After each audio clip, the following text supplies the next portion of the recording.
It was supposed to be a routine power trip. Officer Brian Caldwell saw a black man sitting alone in an upscale park and decided I didn't belong. He thought he was intimidating a nobody. He thought he could bully, threaten, and humiliate me without consequences. He was wrong. Dead wrong. Because the man he was harassing wasn't just a civilian. I was James Whitaker, the director of the FBI. One cop's arrogance destroyed his entire life in minutes. This wasn't just instant karma. It was a systematic dismantling of a corrupt career. And the twist that came later changed everything. The bench facing the pond in the Boston Public Garden was the only place where I could hear myself think. At 54, I carried the weight of national security on my shoulders. I was a tall man, broad-shouldered, with salt and pepper hair cut close to my scalp and eyes that had seen too much of the world's darkness. Today, however, I wasn't Director Whitaker. I was just James. I wore a faded gray hoodie from my alma mater, Georgetown, and a pair of nondescript black running shorts. No suit, no tie, no security detail hovering 3 feet away. I had specifically requested my detail hold back at the perimeter, giving me some genuine solitude to review the mental notes for my upcoming testimony before the Senate Judiciary Committee. I took a sip of lukewarm coffee from a paper cup, watching a golden retriever chase a tennis ball into the water. The morning air was crisp, the city sounds muffled by the park's greenery. The park was mostly empty, save for a few joggers and nannies pushing strollers. I pulled my phone out. I needed to check a text from my wife, Megan, regarding our daughter's tuition. As my thumb hovered over the screen, a shadow fell across me, blocking the morning sun. I didn't look up immediately. My training taught me to assess threats peripherally. Heavy boots, the jingle of a utility belt, the smell of cheap cologne and stale tobacco. "Parks for residents only this early, pal," a voice said. It was flat, nasal, and dripping with unearned authority. I finished typing my text, hit send, and slowly raised my head. Standing over me was Officer Brian Caldwell. He looked to be in his early 30s with a buzz cut that was trying too hard and a uniform that was slightly too tight across the chest, likely intentional to emphasize bulk. His thumbs were hooked into his vest, fingers drumming near his service weapon. His name tag was polished, but his eyes were dull and aggressive. "Good morning, officer," I said, my voice a deep, calm baritone. I offered a polite, closed-mouth smile and turned my gaze back to the pond. Caldwell didn't move. He took a step closer, encroaching on my personal space. "I didn't ask you if it was a good morning. I said the park is for residents. You live around here." I sighed internally. I knew the statistics. I knew the stories. I supervised the Civil Rights Division that investigated exactly this kind of interaction. But knowing it and living it were different things. "I'm visiting," I said simply, "enjoying the morning." "Visiting who?" Caldwell pressed. He scanned me, his eyes lingering on the faded hoodie and the expensive watch on my wrist. A vintage Breitling. Caldwell's eyes narrowed. In his mind, the math didn't add up. Black man, hoodie, expensive watch, sitting alone in a wealthy district. Caldwell had already written the narrative in his head, drug dealer or thief casing the area. "That's personal, officer," I replied, my tone hardening just a fraction. "Is there a problem? Am I breaking a law?" Caldwell let out a short, derisive laugh. He looked around the park, ensuring no one important was watching, then leaned down, putting his face uncomfortably close to mine. "The problem," Caldwell sneered, "is that we've had complaints about vagrants loitering in the square. You fit the description." I raised an eyebrow. "The description of a man sitting on a bench drinking coffee. That's a very broad dragnet, officer." Caldwell's face flushed. He wasn't used to pushback. He was used to fear. "Stand up," Caldwell commanded, stepping back and unsnapping the retention strap on his holster. "Let's see some ID." I remained seated. I took another sip of my coffee, deliberate and slow. "I am not required to show you identification unless I am being detained for a suspected crime. Officer Caldwell, Massachusetts is not a stop and identify state without reasonable suspicion. Unless you can articulate what crime I am suspected of committing, I'm going to finish my coffee." The air in the park seemed to drop 10 degrees. Caldwell's hand went fully to his gun, not drawing it, but gripping the handle. The escalation was textbook bad policing, a bruised ego seeking a remedy through force. "You a lawyer?" Caldwell spat the word like a curse. "You think you know the law?" "I know the law very well," I said softly. "Get up now." Caldwell shouted, his voice cracking. A woman pushing a stroller 3 benches away stopped and looked over, looking worried. "Put the coffee down and put your hands behind your head." I looked at the officer. I really looked at him. I saw the insecurity, the bias, the dangerous mix of stupidity and power. I knew I could end this in 10 seconds by reaching into my pocket and pulling out my badge, the gold shield that identified me as the head of the Federal Bureau of Investigation. But I was a man of principle. If I flashed the badge, Caldwell would apologize, slink away, and do this to someone else tomorrow. Someone who didn't have a badge, someone who couldn't defend themselves. I decided right then and there I wasn't going to be the director. I was going to be the citizen. I was going to let Caldwell dig his own grave 6 feet deep. I slowly placed the coffee cup on the bench. I stood up, towering over Caldwell by 2 inches. I didn't put my hands behind my head. I let them hang loose at my sides, palms open, non-threatening but firm. "I'm standing," I said. "I'm not resisting. But I'm telling you, officer, you are making a mistake that you will not be able to undo." Caldwell smirked, pulling his handcuffs from his belt. "I'll take my chances. Turn around." The metal of the handcuffs clicked, a sharp, ugly sound in the peaceful park. Caldwell ratcheted them tight, too tight. He did it on purpose, wrenching my arms up high behind my back to maximize discomfort. "You're under arrest for disorderly conduct and failure to comply," Caldwell recited, though he stumbled over the Miranda rights, paraphrasing them lazily. "Disorderly conduct," I repeated, my face pressed against the rough bark of a sycamore tree where Caldwell had shoved me. Interesting charge for a man sitting on a bench, resisting arrest, too. "Add that to the pile," Caldwell grunted. He patted me down aggressively. He reached into my front pocket and pulled out the phone. Then he reached into the back pocket and pulled out a slim leather wallet. Caldwell flipped the wallet open. He was looking for a driver's license, something to run through the system so he could find a warrant, an unpaid parking ticket, anything to justify this stop. Instead, Caldwell frowned. There was no driver's license in the primary slot. There was a thick laminated card with a holographic seal. Caldwell squinted at it. The sun was glaring off the plastic, and Caldwell's adrenaline was too high for him to process what he was seeing immediately. He saw Department of Justice and United States. "Fake ID," Caldwell scoffed, tossing the wallet onto the bench next to the coffee. "What? You playing federal agent now? That's a felony, genius, impersonating an officer." I remained calm, though the pain in my shoulders was flaring. "Look closer, officer. Look at the credentials." "I don't need to look at your toy badge," Caldwell said. He grabbed his radio. "Dispatch, this is 4 Alpha 20. I've got 1 male in custody at Boston Common. Aggressive, non-compliant, requesting a transport wagon." Aggressive? The word hung in the air. "You are lying on a recorded line," I said. "Your body camera is on, correct?" Caldwell leaned in, whispering into my ear. "Cameras malfunction all the time, pal. It's your word against mine. And who are they going to believe? The cop or the guy hanging out in the park with a fake Fed badge?" At that moment, the sound of a siren cut through the air, but it wasn't the transport wagon Caldwell had called for. It was a sleek black Chevrolet Suburban with tinted windows, tearing around the corner with red and blue lights flashing behind the grille. It screeched to a halt at the curb, hopping the tire slightly onto the grass. Caldwell turned, confused. "Who the hell?" 2 men burst out of the Suburban. They were dressed in immaculate dark suits, wearing earpieces. They didn't look like local cops. They moved with the terrifying precision of apex predators. One of them, a man with a shaved head and a scar running through his eyebrow, had his hand inside his jacket, gripping a weapon. "Step away from the suspect," the scarred man shouted. His voice wasn't a request. It was a command that brooked no argument. Caldwell, startled, put his hand on his own gun. "Back off, I'm a police officer. This is an active arrest scene." I said, "Step away."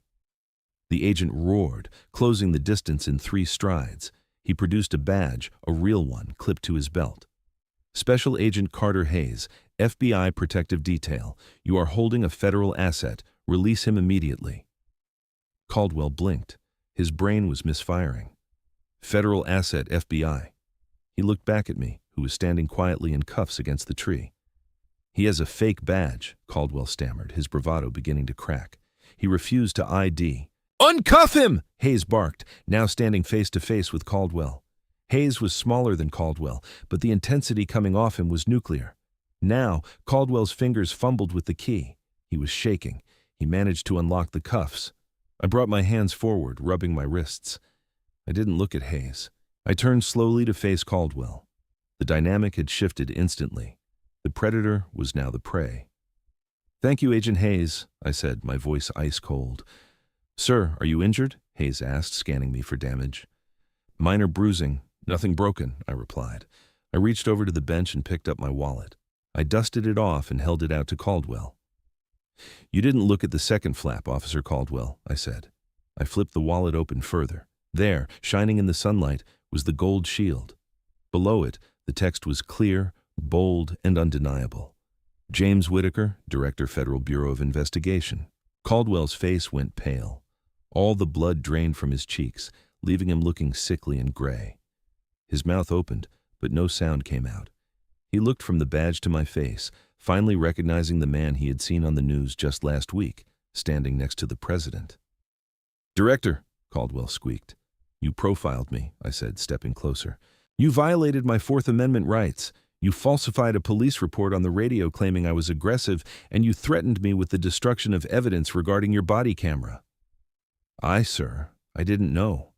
I thought," Caldwell was hyperventilating. "You thought I was nobody," I finished for him. "You thought I was someone you could break." Another siren wailed. This time it was a Boston PD cruiser, followed by a white shift commander's vehicle. The cavalry had arrived, but they weren't here to save Caldwell. A heavy-set sergeant with a mustache, Sergeant Patrick Donnelly, hustled out of the white SUV. He saw the black Suburban, the agents, and his own officer looking like he was about to vomit. "What's going on here?" Donnelly demanded. I turned to the sergeant. "Sergeant, I am James Whitaker, FBI Director.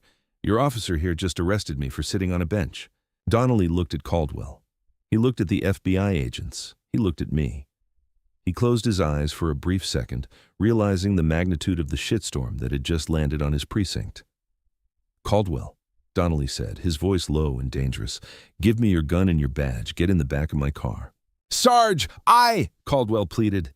"Now," Donnelly screamed. As Caldwell handed over his weapon with trembling hands, I spoke up. "Not just the back of the car, Sergeant. I want him processed. I want the body cam footage pulled immediately before accidents happen, and I want the captain down here." I adjusted my hoodie. The morning in the park was ruined, but the work was just beginning. "Agent Hayes," I said, "get the Attorney General on the line and tell the press office to draft a statement. We're going to make an example today." Caldwell sat in the back of the supervisor's SUV, watching through the cage as the park filled with more suits, more brass, and eventually news cameras. He realized with a sick sinking feeling that his life as he knew it was over, but he had no idea just how deep the rabbit hole was about to go. The conference room at the Boston FBI field office was soundproof, windowless, and kept at a temperature low enough to preserve meat.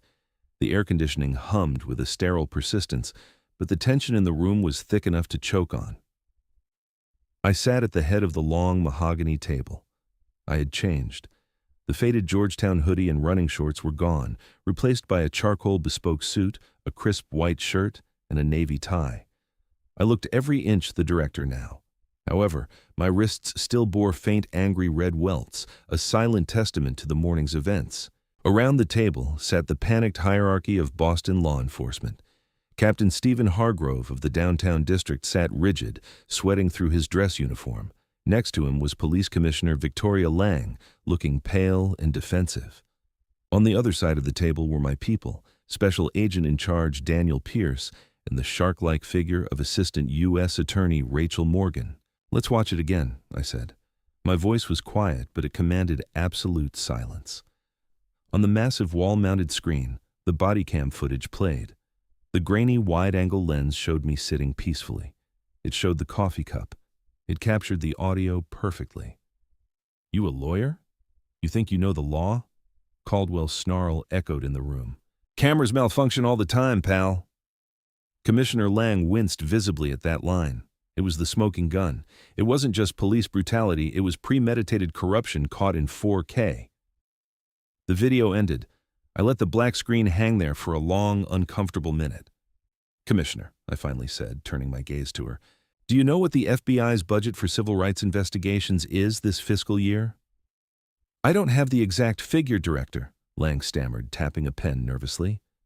It's 140 million, I said, and usually we have to fight tooth and nail to find evidence of systemic bias. We have to dig through years of records, interview hundreds of reluctant witnesses.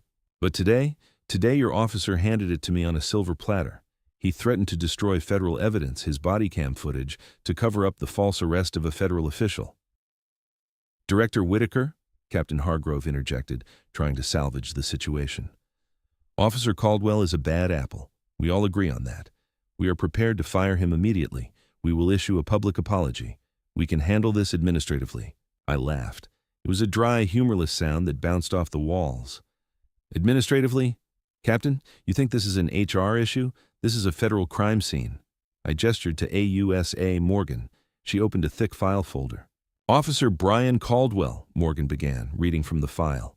6 years on the force, 12 excessive force complaints, 0 disciplinary action sustained, 3 lawsuits settled by the city for a total of $450,000 using taxpayer money. And yet he was still on the street, still patrolling. She looked up, her eyes sharp. This isn't a bad apple, Captain. This is a rotten orchard. You knew he was dangerous. You kept him there. That makes you liable.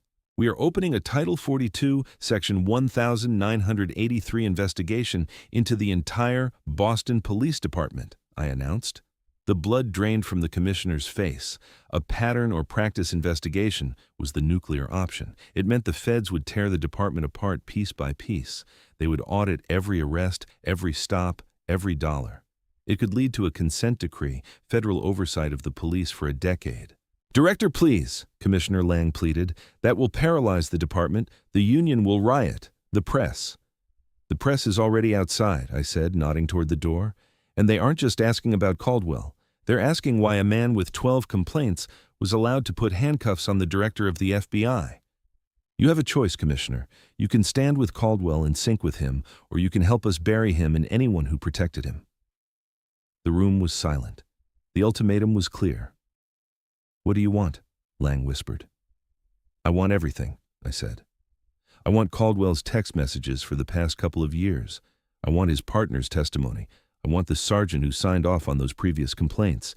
And I want Caldwell to face federal charges, deprivation of rights under color of law, kidnapping, assault. Kidnapping? Hargrove sputtered.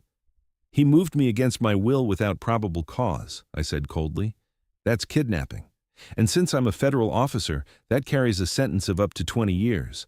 I stood up. You have 1 hour to decide if you're cooperating or if you're targets. Agent Pierce, show them out.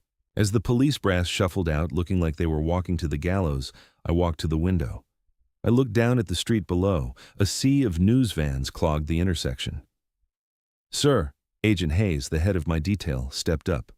Your wife is on line 1. She saw the news. I took the phone. Megan. James, are you okay? They said you were handcuffed. Her voice was trembling. I'm fine, honey. Just a misunderstanding. A misunderstanding? CNN is saying you're declaring war on the Boston PD. I watched a reporter below adjusting her hair in a camera reflection. No, Megan, I'm not declaring war. I'm just finishing one they started. Brian Caldwell sat in a holding cell at the Federal Detention Center in downtown Boston. He had been stripped of his uniform. He wore an orange jumpsuit that smelled of industrial detergent and fear. He was alone. His union rep, a greasy man named Frank Lombardi, had visited him an hour ago. Frank had promised to fight for him, promised that the blue wall of silence would hold. Don't say a word, Brian, Frank had said. The brass is scared, but the union runs this town. We'll get the charges dropped. Worst case, you retire with full pension. Just keep your mouth shut. But then the door buzzed open. It wasn't Frank. It was a woman in a sharp navy suit. She carried a briefcase and an iPad. She didn't look like a lawyer. She looked like an executioner. It was AUSA Rachel Morgan. She sat down at the metal table, bolted to the floor. She didn't introduce herself. She simply placed the iPad on the table and pressed play. Caldwell leaned in. The video wasn't from the park.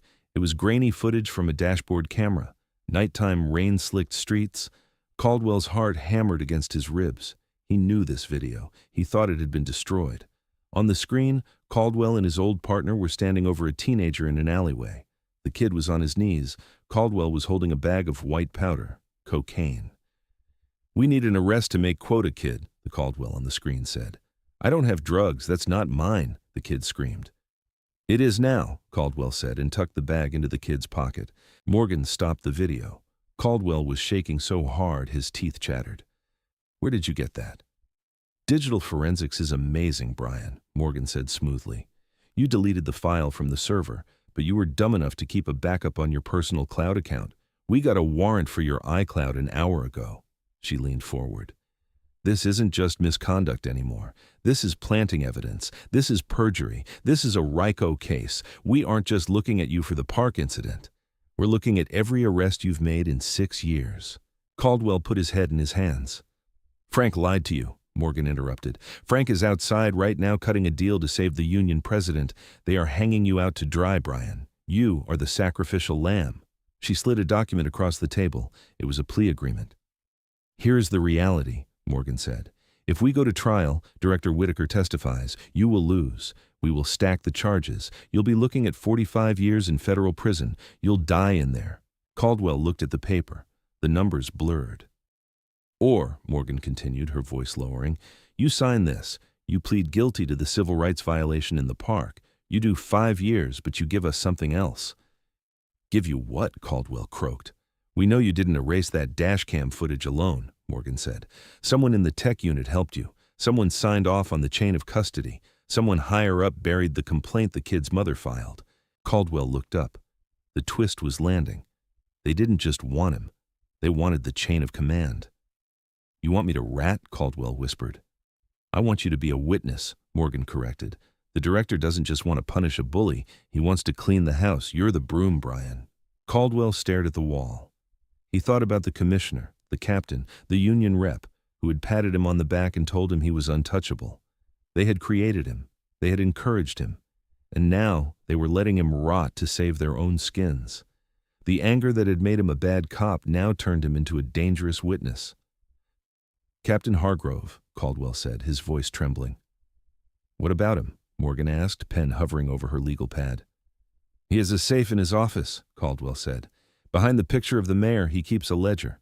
The off-book seizures, cash we take from drug dealers that doesn't make it to the evidence locker." Morgan's eyes widened slightly. This was bigger than they thought. "And Commissioner Lang," Morgan pressed. "She knows," Caldwell said. "She gets a cut. It's a fund for the re-election campaigns. They call it the Benevolent Fund. Everyone knows if you don't pay in, you don't get promoted." Morgan smiled. It was a shark's smile. "Tell me everything, Brian, and maybe you'll see the outside of a cell before you're 40. Back in my office, I watched the interrogation via live feed. I took a sip of fresh coffee." "He flipped," Agent Hayes said, standing beside me. "Like a pancake," I replied. "Get the warrants ready for the captain's office and get the FBI forensic accounting team on the phone. We're going to need a lot of auditors." I looked at my wrist. The red marks were fading, but the impact of that morning would last for decades. I had gone to the park for peace. Instead, I had ignited a revolution. "Karma isn't just a word," I muttered to myself. "Sometimes it's a federal indictment." The downtown precinct was a fortress of blue brick and cynicism, located on the edge of the city's business district. For decades, it had operated as a sovereign state, its officers protecting their own with a fierce tribal loyalty. But later that day, the sovereignty ended. The convoy didn't use sirens. I wanted surprise, not panic. 4 FBI SUVs and a mobile command truck rolled silently into the precinct parking lot, blocking the exits. Inside the station, the mood was already grim. The news of Caldwell's arrest and my identity had spread like a virus. Officers huddled in corners, whispering, checking their own body cam logs, deleting text messages. The air smelled of stale coffee and dread. Captain Stephen Hargrove was in his office on the second floor, frantically feeding documents into a shredder. The machine choked on the thick paper. Sweat beaded on his forehead. He had received a tip-off text from a friend at City Hall. "They have a witness. Clean house." Hargrove grabbed a stack of files labeled asset forfeiture and jammed them into the shredder's maw. Bam! The door to his office didn't open. It exploded inward. The heavy oak frame splintered as Agent Hayes kicked it open. "FBI, step away from the shredder!" Hayes screamed, his weapon drawn and leveled at the captain's chest.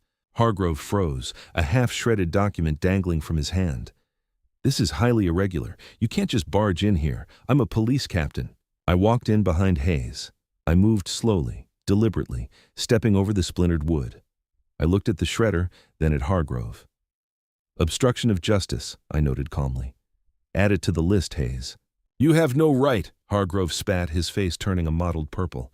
"This is my precinct." I pulled a folded paper from my jacket pocket and slapped it onto Hargrove's desk. "This is a federal search warrant signed by a U.S. district judge minutes ago. It authorizes us to seize all physical and digital records, including—" I glanced around the room, my eyes landing on the large oil painting of the mayor hanging behind the desk. "The contents of the wall safe located behind that portrait." Hargrove's knees buckled. He grabbed the edge of his desk to steady himself. "How?" "Caldwell talks fast when he's looking at 40 years, I said, using the captain's first name with a chilling familiarity. "Stephen, he told us about the ledger. He told us about the cash skimmed from drug busts. He told us about the protection fees from the local clubs." Hargrove sank into his chair. "It wasn't me. I just inherited the system. It goes higher. You know it goes higher." "We'll get to that," I said. "Open the safe." I forgot the combination. I signaled to a heavy-set agent carrying a Halligan bar and a portable drill. "We don't need the combination." For the next 20 minutes, Hargrove sat in silence as the FBI team dismantled his office. They bagged the shredder waste, they cloned his computer hard drive, and with a screech of tearing metal, they popped the safe open. Inside, stacked in neat rows, were bundles of cash wrapped in rubber bands. But more importantly, there was a black leather-bound notebook. I picked up the notebook with a gloved hand. I opened it to a random page. The handwriting was precise. "Dates, amounts, initials," I read aloud. "November 12th, 15K pickup from 5th and Main. November 14, 5K disc to E.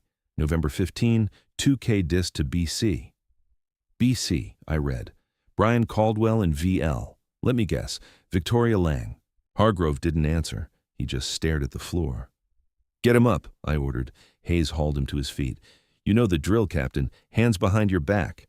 As we marched Hargrove out of his office and down the main stairs of the precinct, the entire station went silent. Dozens of officers, patrolmen, detectives, sergeants stopped what they were doing to watch. They saw their untouchable captain, the man who controlled their assignments and their overtime, handcuffed and head bowed, being led away by the feds. I stopped on the landing, looking down at the sea of blue uniforms. "Listen to me." My voice boomed across the bullpen. "The era of the blue wall in this district is over. If you have been forced to participate in this corruption, if you have seen something and stayed silent out of fear, now is the time to come forward. We are setting up a hotline. Cooperation will be viewed favorably. Silence will be viewed as complicity." I let the words sink in. "But make no mistake," I continued, locking eyes with the sergeant who quickly looked away. "We are going to read every page of that ledger. And if your initials are in there, we are coming for you next." Hargrove was shoved into the back of an SUV right in front of the news cameras that had now swarmed the parking lot. The image of the police captain being arrested by the FBI was beamed live across the nation. It was the viral moment of the year. But for me, it was just the first domino. The following morning, the investigation had mutated from a police misconduct case into a full-blown political crisis. I sat in a temporary war room established on the top floor of the federal building. The walls were covered in whiteboards, now filled with a complex diagram of names and money flows. The Hargrove ledger was proving to be a treasure trove. It didn't just document police corruption, it documented the greasing of the city's entire political machine. "We have a problem with the VL entry," said Special Agent Sarah Jenkins, the lead forensic accountant. She was a brilliant, mousy woman who could track a penny through a hurricane. "What kind of problem?" I asked, rubbing my temples. I hadn't slept in a while. "It's not just cash," Jenkins explained, pointing to a spreadsheet on the monitor. "We cross-referenced the dates in the ledger with Commissioner Lang's bank records. There are no direct deposits. She's too smart for that. But look at this." She pulled up a secondary chart. "Every time there's a payout listed in the ledger for VL, a donation of the exact same amount is made to a shell charity called the Blue Shield Foundation." "Let me guess," I said. "The charity does good work for widows and orphans." Not exactly, Jenkins smirked. The charity's operating costs are 90% consulting fees, and the primary consultant is a firm registered to Victoria Lang's husband. Bingo! Agent Hayes shouted from the back of the room. That's money laundering, wire fraud, tax evasion. I nodded. It was a solid case, but Lang was a political heavyweight. She had friends in D.C. She had been on the short list for a Homeland Security post. Taking her down would require approval from the Attorney General himself. My phone buzzed. Unknown number. Whitaker, I answered. James, it's Victoria. Her voice was calm, almost friendly. It was the voice of a sociopath who believed she could talk her way out of a burning building. Commissioner, I said, putting the phone on speaker for the room to hear.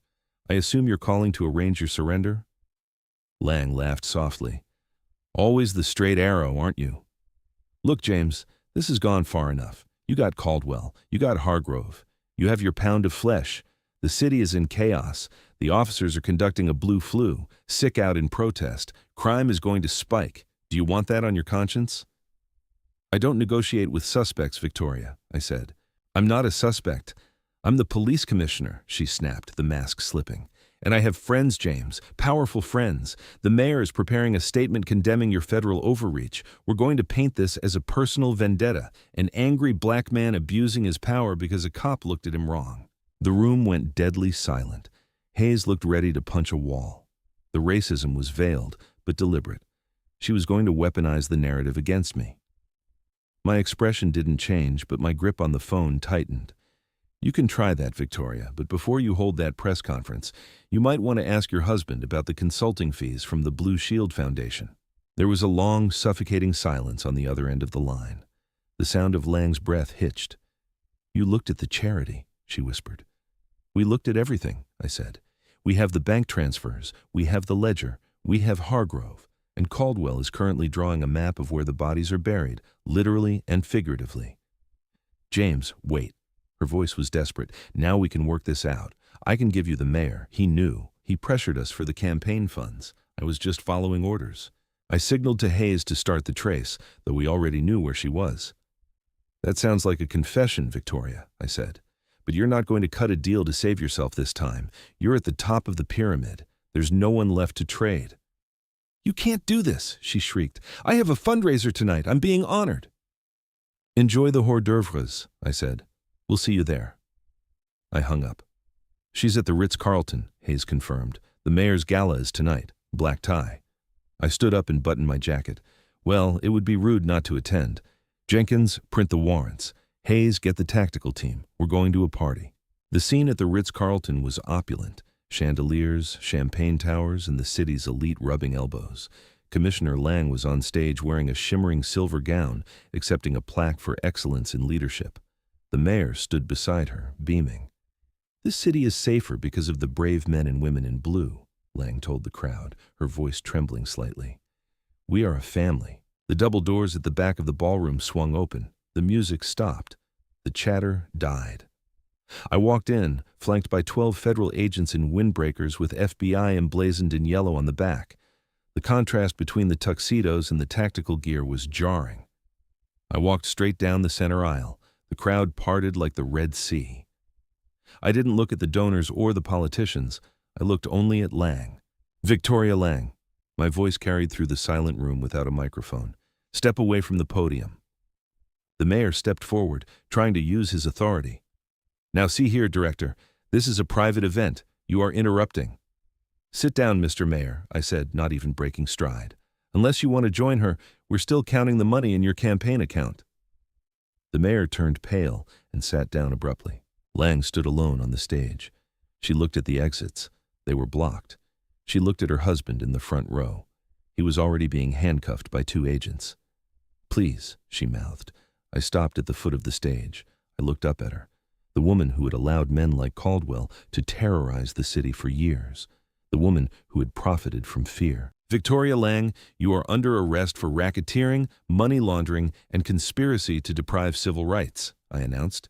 Hayes mounted the stairs and spun her around. The click of the handcuffs echoed through the ballroom, amplified by the microphone she was still standing in front of. As they led her away, her silver gown dragging on the floor, the room remained silent. Then, from the back, a single person started clapping. Then another. It was the servers, the catering staff, the people who took the bus home at night, the people who lived in the neighborhoods Lang's officers had terrorized. The applause grew, filling the ballroom, a surreal soundtrack to the fall of an empire. I didn't smile. I just checked my watch. I turned to Hayes. "Let's go. I still have to prepare for that Senate testimony tomorrow." "You think they'll still grill you, boss?" Hayes asked as we walked out. "Oh, they'll try," I said. "But I think I have a pretty good opening statement now." The hearing room of the Senate Judiciary Committee was a cavernous theater of mahogany, marble, and intimidation. The air was thick, smelling of floor wax and old paper, recycled through vents that hadn't been cleaned since the Cold War. The gallery was packed shoulder to shoulder. Not a single seat was empty. Reporters from every major network jostled for position, their camera lenses trained like sniper rifles on the single chair in the center of the room. I sat in that chair. I was perfectly still. I'd faced cartels, foreign spies, and domestic terrorists. Yet the tension in this room was different. It was political. It was theatrical. The nameplate in front of me, Director Whitaker, reflected the harsh glare of the overhead lights. I wasn't here today to discuss budget allocations or counterterrorism strategies. I was here to answer for what the media had dubbed the Boston Purge. Senator Charles Whitmore sat high above me on the dais. Whitmore was a lion of the Senate, a man with a shock of white hair, a southern drawl, and a campaign chest filled with donations from the very police unions I had just dismantled. He adjusted his glasses, peering down at me with a look of practiced disdain. "Director Whitaker." Whitmore's voice boomed, amplified by the microphone, so it rattled the water glasses on the table. "We are here to discuss a disturbing sequence of events. Over the past few days, under your direct command, the FBI has effectively decapitated the leadership of a major American city's police force. You have arrested a police commissioner, a precinct captain, and you have the mayor currently under investigation." Whitmore paused for dramatic effect, letting the murmur of the crowd rise and fall. "Critics and many of my constituents are calling this a vendetta, Director. They say you weaponized the immense, terrifying machinery of the Federal Bureau of Investigation to settle a personal score. They say this is all happening because your feelings were hurt in a public park, because a beat cop didn't recognize you. Is this how we conduct justice in America now? By tantrum?" The accusation hung in the air, heavy and ugly. I took a slow breath. I reached for the pitcher of water, poured a glass, and took a sip. My hand was steady. When I leaned into the microphone, my voice was lower than Whitmore's, forcing the room to lean in to hear me. "Senator," I began, my tone deceptively mild, "I did not arrest those individuals because my feelings were hurt. I arrested them because they were criminals operating under the guise of law enforcement." "Criminals?" Whitmore scoffed, waving a hand dismissively. "Commissioner Lang was a decorated officer with 30 years of service. You marched her out of a charity gala in handcuffs like a common thief. Commissioner Lang was running a racketeering enterprise that would make the mafia blush," I cut in, my voice hardening into steel.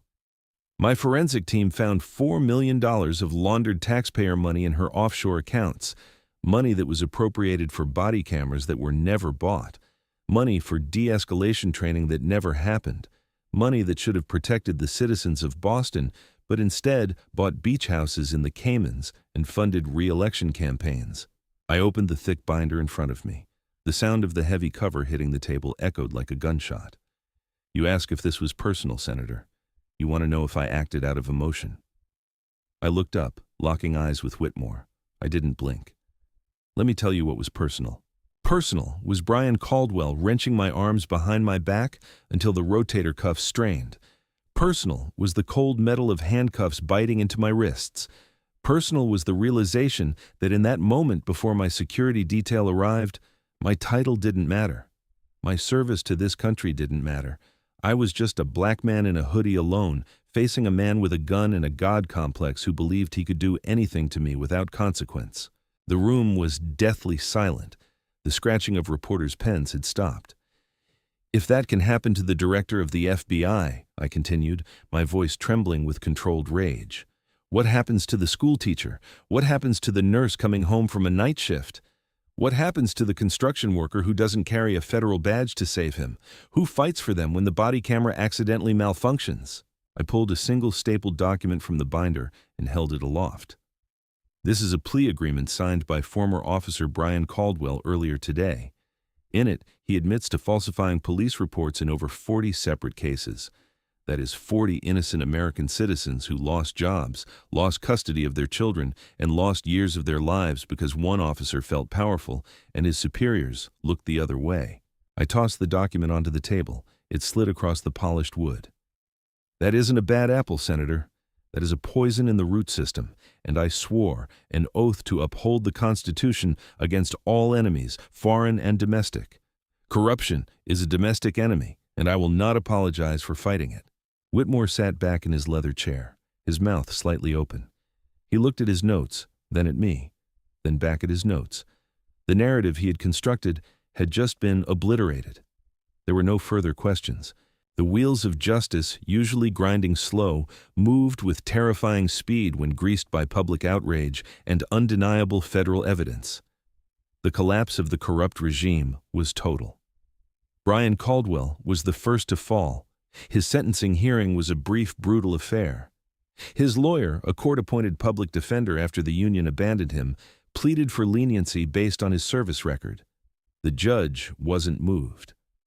"You betrayed the badge you wore," the judge said, peering over his spectacles. "You used the authority of the state as a weapon of terror." Caldwell was sentenced to 15 years in federal prison. The judge, citing the risk of flight and the severity of the betrayal, denied him bail pending appeal. As the marshals moved to shackle him, Caldwell turned desperate eyes to the gallery behind him. He looked for Frank, his union rep. He looked for his partner. He looked for anyone. The pews were empty. The blue wall of silence hadn't just cracked, it had crumbled, leaving him exposed in the rubble. He was led away through the side door, a man erased by the very system he thought he owned. Captain Stephen Hargrove chose survival over loyalty. Faced with the mountain of evidence from his own safe, he turned state's evidence. He spent days in a windowless room narrating the history of the corruption, naming names and drawing lines between the money and the mayor. His cooperation bought him a reduced sentence, but it cost him his soul. He was sentenced to 8 years in a minimum security facility. He was stripped of his pension, his rank, and his standing in the community. The man who once walked through the precinct like a king was last seen weeping in the back seat of a sedan, shielding his face from the cameras. Commissioner Victoria Lang fought the hardest and fell the furthest. She hired a dream team of defense attorneys who tried every trick in the book. They argued entrapment, they argued political bias, they argued procedural error. But the jury didn't buy it. The forensic accounting was a mathematical cage from which there was no escape. After a 3-week trial, the jury deliberated for less than 4 hours. Guilty on 22 counts of racketeering, wire fraud, and conspiracy. At her sentencing, Lang stood not in a silver gala gown, but in a drab gray jumpsuit. The arrogance was gone, replaced by a hollow, haunted look. The judge sentenced her to 25 years. As she was led out, the click of the handcuffs was the only sound in the courtroom, a stark, ironic echo of the sound that had started it all in the park. The mayor, seeing the walls closing in and Hargrove's testimony leaking to the press, didn't wait to be arrested. He resigned in disgrace days after the raid, his stuttering, sweaty press conference becoming a symbol of political cowardice. He was currently awaiting trial for bribery, his political career reduced to a cautionary tale. Months later, autumn had come to Boston. The leaves in the Boston Public Garden had turned to burning shades of orange and gold, drifting slowly to cover the paved walkways. I returned to the park. I wore the same faded Georgetown hoodie. I wore the same nondescript running shorts. I sat on the same bench facing the pond, but everything else had changed. The park felt lighter, as if a heavy fog had lifted from the city. I sipped my coffee, watching the steam rise into the crisp morning air. I was tired. The past months had been a grueling marathon of depositions and reform committees, but I was at peace. I heard the crunch of boots on leaves. Instinctively, my muscles tensed, my heart rate spiked, a remnant of the trauma that no amount of justice could fully erase. I set my coffee down slowly, my eyes tracking the shadow approaching me. I looked up. A police officer stood there. He was young, perhaps 22, with a face that looked like it still hadn't needed a razor. His uniform was immaculate, But his stance was different. He wasn't thumbing his belt. He wasn't puffing out his chest to occupy more space. He was standing at a respectful distance, hands clasped loosely in front of him. "Good morning, sir," the young officer said. His voice was polite, lacking the nasal sneer that I remembered so vividly. I studied the boy. I looked for the arrogance, the threat. I saw only nervous respect. "Good morning, officer," I replied, my voice calm. The rookie shifted his weight, looking out at the pond. "It's a beautiful morning for it, isn't it? The air is finally clearing up." I looked at the water, then back at the officer. Yes, it is. Just making the rounds, checking in. Enjoy your coffee, sir." The officer nodded, touched the brim of his cap, and continued walking down the path. He didn't ask for ID. He didn't demand submission. He didn't assume the worst of the man on the bench. He simply did his job, protecting the peace, not disturbing it. I watched him go until the blue uniform disappeared behind a row of sycamores. I picked up my coffee cup. It was still warm. The angry red welts on my wrists had long since faded into white, barely visible scars, but the memory remained, a reminder of the fragility of freedom. I had used my power to break a corrupt world so that hopefully the next man sitting on this bench, whether he was a director or a dishwasher, wouldn't need a badge to be treated like a human being. I took a deep breath of the cold, clean air. I smiled, closed my eyes, and finally truly enjoyed the silence.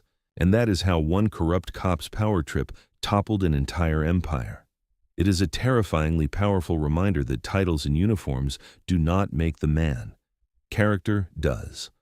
Officer Brian Caldwell thought he was crushing a nobody, but he ended up exposing the rot in his own department and learning the hard way that true power lies in truth, not intimidation. It's a story about karma. Yes. But it's also about the responsibility we all have to stand up when we see something wrong. I had a badge to protect me, but thousands of people don't. If you enjoyed this story of justice served cold, please hit that like button. It really helps the channel grow and tells me you want more stories like this. Don't forget to subscribe and ring the bell so you never miss an upload. Share this video with someone who needs to see the bad guys get what they deserve. What would you have done if you were in my shoes? Would you have revealed your identity immediately or let them dig their own grave? Let me know in the comments below. Thanks for watching and stay safe out there. As I sat back on that same bench in the Boston Public Garden months later, the autumn leaves drifting like quiet promises around me, I couldn't help but feel the weight of everything that had happened settle into something deeper than anger or triumph. What started as one officer's ugly moment of power, handcuffs biting into my wrists, his voice dripping with certainty that I was nothing, unraveled an entire rotten system. But the real lesson wasn't about badges, titles, or even justice served cold. It was about the terrifying truth that every single one of us carries the power to either protect someone's dignity or strip it away in an instant. I had every reason to flash my FBI shield the second he challenged me. I could have ended it right there, walked away untouched, and let him go on believing he was untouchable. But I chose to stay silent, to let him dig the hole deeper, because I knew if I didn't, if no one ever stood still and forced the mirror up, tomorrow it would be someone else's daughter, someone's father, someone who didn't have a gold badge or a security detail to save them. That morning taught me that real strength isn't in how quickly you prove who you are. It's in having the courage to let injustice play out long enough for the truth to expose itself. We all face moments when we could speak up, stand firm, or just walk away and pretend we didn't see. But the world changes only when someone decides the next person shouldn't have to carry the same scars. Sometimes karma wears a suit and carries a warrant, but most of the time, it quietly waits for one ordinary person to say, "No more." That's the lesson that still hits me hardest. Your silence can protect the powerful, but your courage, even when you feel small, can bring the whole rotten house down. If this story moved you, if it reminded you of a time you stayed quiet or a time you finally spoke up, drop a comment below and tell me, what would you have done in my shoes? Would you have shown the badge right away or let the truth do the talking? Your stories matter, and I read every single one.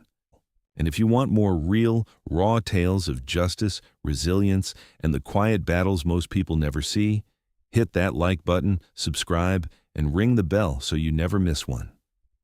Let's keep shining light where it's needed most. Thank you for being here with me.